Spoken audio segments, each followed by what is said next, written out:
இந்த options trading அப்படிங்கிறது கிட்டத்தட்ட அது ஒரு ஒரு பெட்டிங் மாதிரி தான். அதுல போய் மக்கள் இந்த பையங்க, பொண்ணுங்களுக்குலாம் ரொம்ப பிடிச்சு போச்சு. ஏன்னா, ஒரே ஒரு ஒரு 1/2 மணி நேரத்துல நீங்க ரூ. 1000 ரூ. 2000லாம் பண்ணும்போது ரொம்ப அட்ராக்ட் பண்ணிருச்சு. எஃப்&ஓல இந்த அளவு ரெஸ்ட்ரிக்ஷன் வரதுக்கு காரணமே நம்மளுடைய இளைஞர்கள் தான். எடுத்து ஒரு தடவ டேட்டா குடுத்திருந்தாங்க. செபில குடுத்திருந்தாங்க. இதுல புதுசா ஓப்பன் பண்ணியிருக்காங்கல்ல டீமேட் அக்கவுண்ட். அவங்க தான் இந்த ஆப்ஷன்ஸ் ட்ரேடிங்ல அதிகமாக பண்ணியிருக்காங்க அப்படின்னு சொன்னாங்க. ஆப்ஷன்ஸ் ட்ரேடிங் அப்படின்னு பார்த்தீங்கன்னா, நார்மலா ஒரு 3 வருஷத்துலேருந்து 5 வருஷம் மார்க்கெட்ல இருந்த பிறகுதான் ஆப்ஷன்ஸ் ட்ரேடிங் பக்கமே வருவோம். விஷயமே தெரியாம ஜஸ்ட் ஒரு ஒரு கால்ஸ் எல்லாம் வச்சுக்கிட்டு நெறைய பேர் இந்த ட்ரேடிங்ல பண்ணி ஆப்ஷன்ஸ்ல லட்சக்கணக்குல வந்து விட்டுறாங்க. ஒரு பிகினரா நான் ஆரம்பிக்கும்போது எதுல இருந்து ஆரம்பிக்கணும்? எந்த காம்பினேஷன்ஸ்லாம் ட்ரை பண்ணணும்? பெரும்பாலும் ஒரு பிகினரா இருக்கிறவங்க லார்ஜ் கேப் கம்பெனிகளை தேர்ந்தெடுங்க.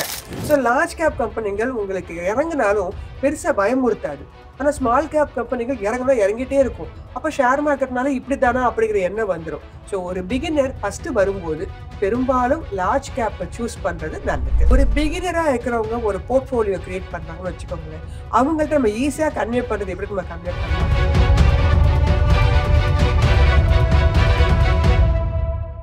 வணக்கம் மேம். வணக்கம்மா. சமீப காலமா இந்த பங்குச்சந்தை முதலீடு அப்படிங்கிறது எல்லார் மத்தியிலும் பரவலா கொஞ்சம் தெரியப்படுற விஷயமா மாறிட்டு வருது. குறிப்பா இளைஞர்கள் நிறைய பேரும் நம்ம பங்குச்சந்தையில முதலீடு செஞ்சா என்ன? ட்ரெடிஷனலா கோல்டு இல்ல ரியல் எஸ்டேட் இதை தாண்டி பங்குச்சந்தை பக்கம் போலாமே அப்படின்னு விரும்புறாங்க.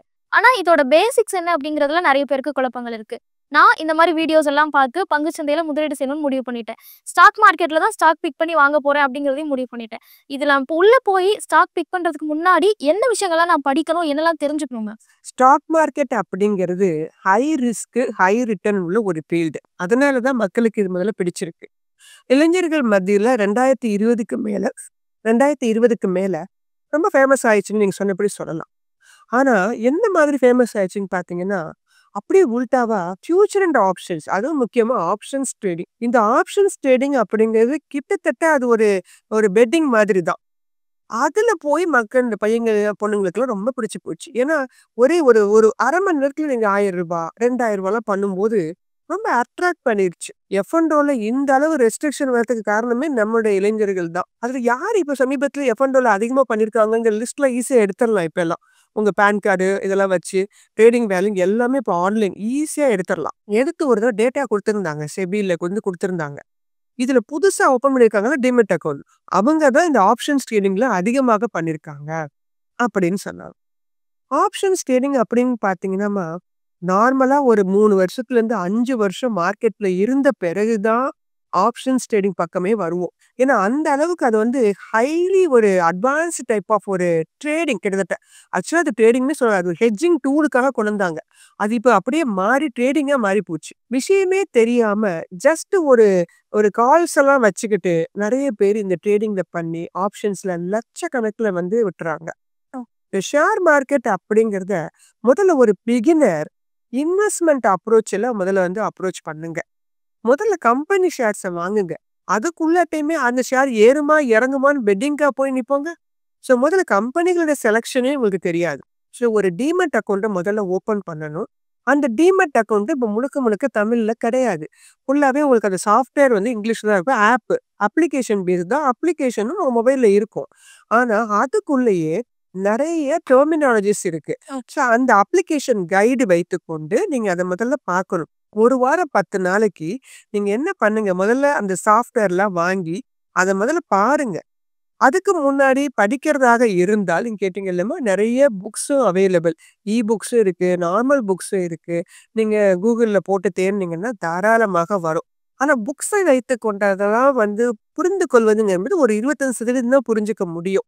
இப்போ ஃபுல் அண்ட் ஃபுல்லா புரிஞ்சுக்கிறதுங்கிறது கொஞ்சம் கஷ்டம். 10 வருஷம் 15 வருஷம் இருந்தாலே ஷேர் மார்க்கெட் ஒவ்வொரு நாளும் புதுசு புதுசான பாடங்களை கற்றுக் கொடுக்கும். அப்படி இருக்கும்போது ஒரு பிகினரா வர்றவங்க வெறும் பாடங்களை மட்டும் வைத்துக்கொண்டோ, இல்லது யூடியூப்ல வரக்கூடிய ஒரு சில கான்செப்ட் தான் பேசுவோம். அந்த 10 நிமிஷம் 20 நிமிஷம் என்ன பேசிட முடியும். ஸோ அந்த ஒரு சில விஷயங்கள் மட்டும் வைத்துக்கொண்டோ, உடனடியாக தடாலடியாக இறங்காம முதல்ல விஷயங்களை கேதர் பண்ண பாருங்க. இல்ல எனக்கு அதுக்கெல்லாம் வசதி இல்ல அப்படின்னா, உங்களுக்கு இன்னைக்கு நெறைய exam model BSE India, NSE இந்தியாலாம் நெறைய கவர்மெண்ட் ஃப்ரீயாவே எக்ஸாம் மாடல்ஸ்லாம் எடுக்குறாங்க. அந்த எக்ஸாம் மாடல்ஸ்ல நீங்க ஜாயின் பண்ணிக்கோங்க. அந்த வெப்சைட் போங்க. பிஎஸ்சி இந்தியா, என்எஸ்சி இந்தியா அப்படிங்கலாம் கவர்மெண்ட் வெப்சைட் தான். அதுல கிளாஸ் ரூம் அப்படின்னு ஒரு காலமே குடுத்துருக்காங்க. நீங்க அங்க போய் அதுல ஆன்லைன் கிளாஸ் இந்த மாரிலாம் கூட இருக்கலாம். நீங்க அங்க போய் பார்க்கலாம். இதுக்கும் எனக்கு வசதிப்படாது.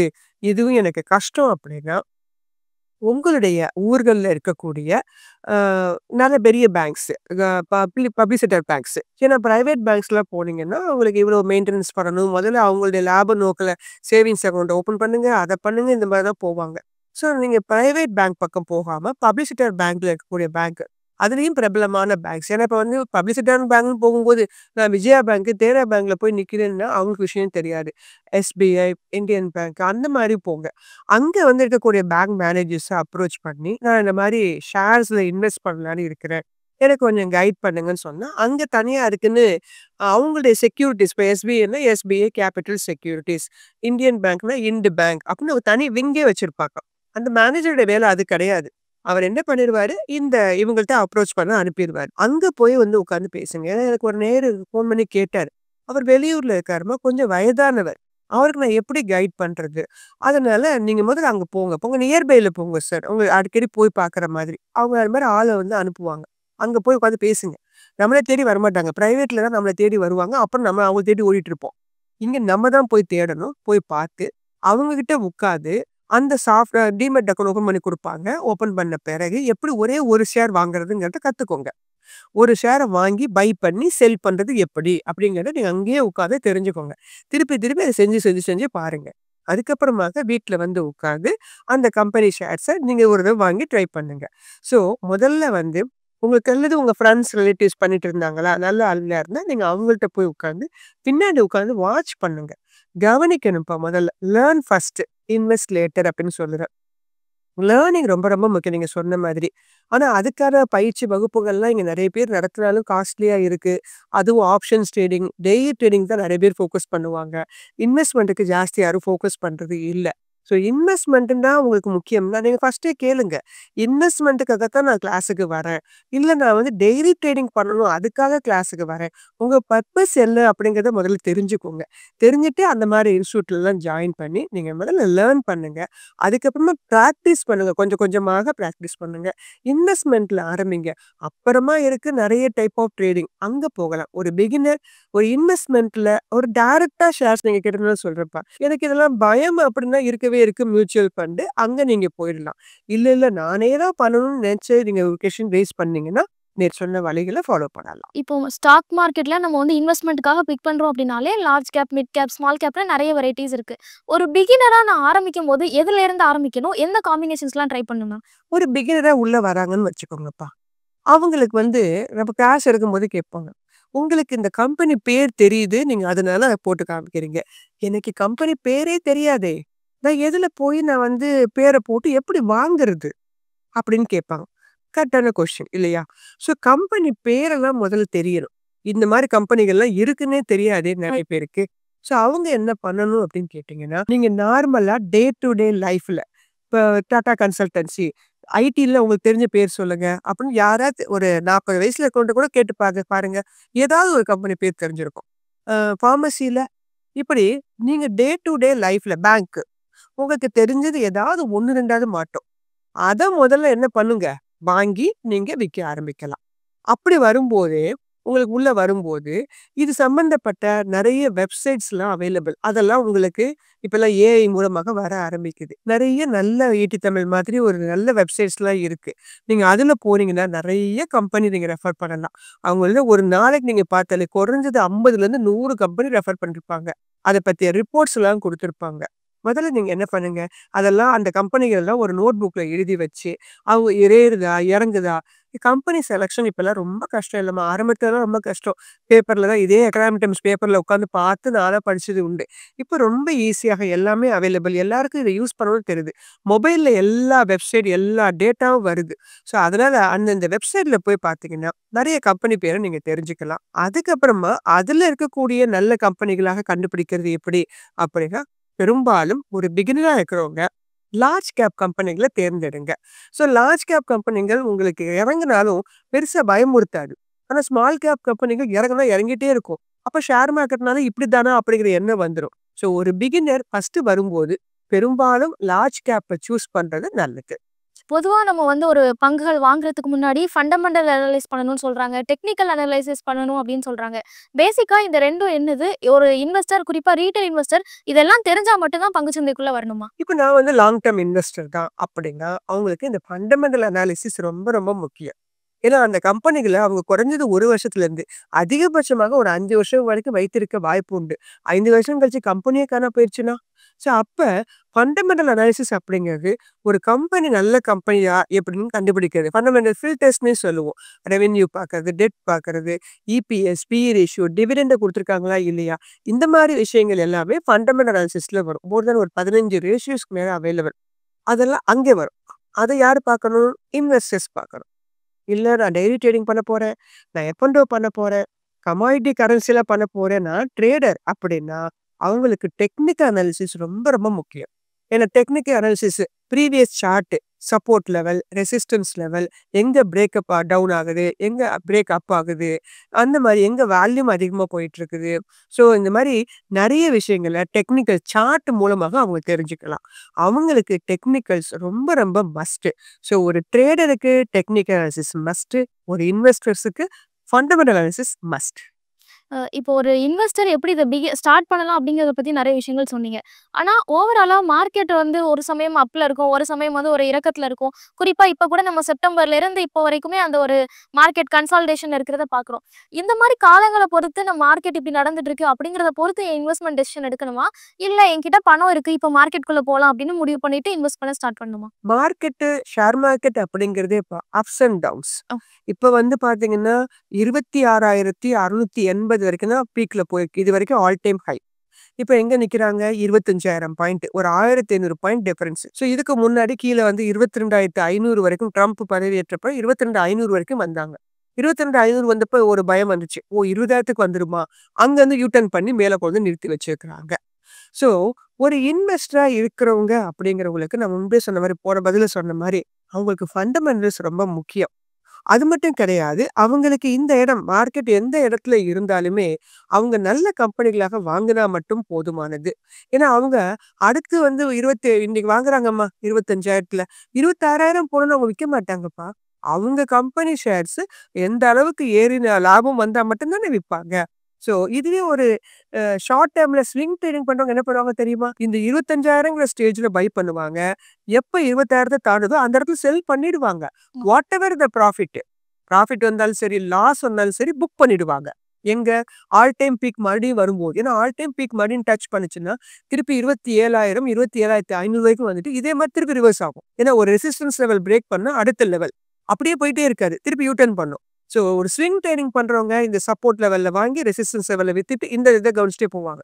ஆனா ஒரு இன்வெஸ்டரா இருக்கவங்க சப்போர்ட் லெவல்ல வாங்குனாலும் ரெசிஸ்டன்ஸ் லெவல்ல விப்பாங்களாங்கிறது கேள்விக்குறி.